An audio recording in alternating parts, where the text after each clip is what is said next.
In the name of Allah. Hello everyone and welcome back.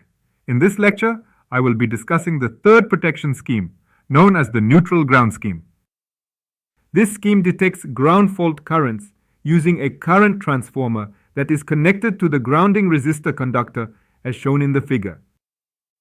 As you can see in the figure in front of us, it employs a time delay ground fault current bypass relay, which is installed in the secondary circuit of the current transformer.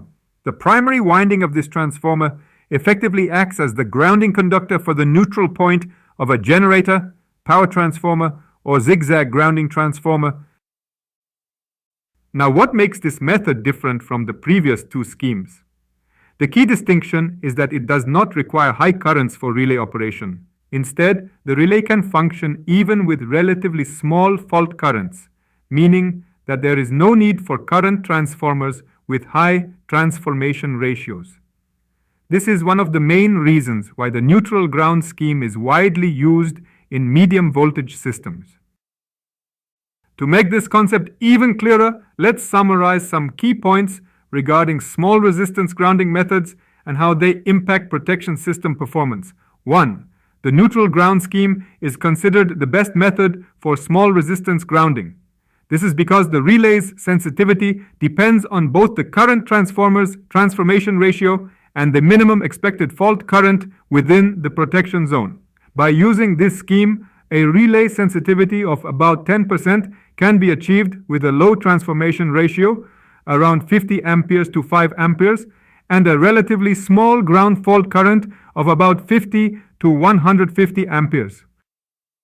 2. The residual current scheme, on the other hand, requires a much larger ground fault current, sometimes reaching several thousand amperes, to achieve the same 10% relay sensitivity.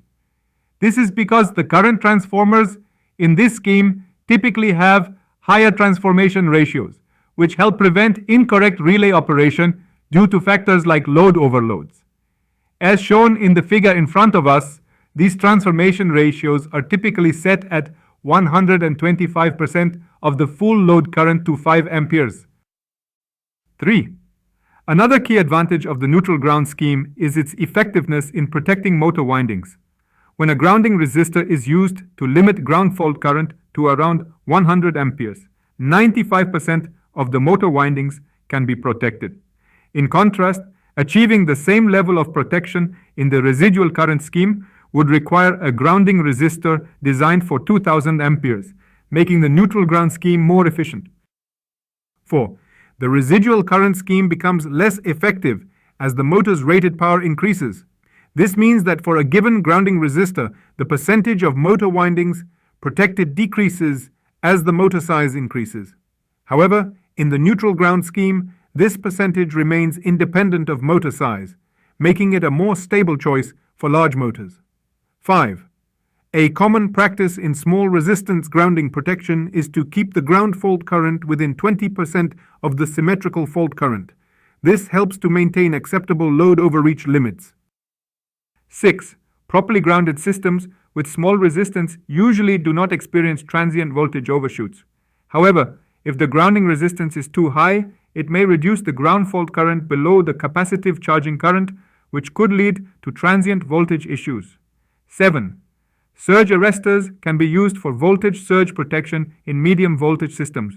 However, implementing this requires high expertise and a detailed study of ground fault circuit conditions to ensure the system remains stable.